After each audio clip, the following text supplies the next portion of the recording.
কথাটা হইলো আপনি এই যে তুরাগ নদীর এই এই এরিয়ায় আসছেন, এইখানে অনেক দর্শক দেখতে পাচ্ছি আমরা। তো এইখানে কি জন্য আসছেন, এখানে দেখার মতো কি এমন আছে সেটা বলেন। আইসি রে বউ, ও তুরাগ নদীর নামে বহুত কিছু শুনছি মানুষের কাছে, যে এত সুন্দর জায়গা তুরাগ নদী। দেখতে আইরাম আর কিতা তুরাগ নদী কেমন দেখতে আইরাম।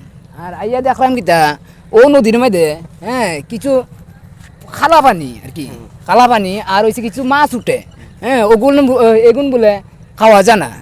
আর আমগো নদীর মাছ কত সুন্দর খাওয়া যায়, এটা দেখলাম আর কি।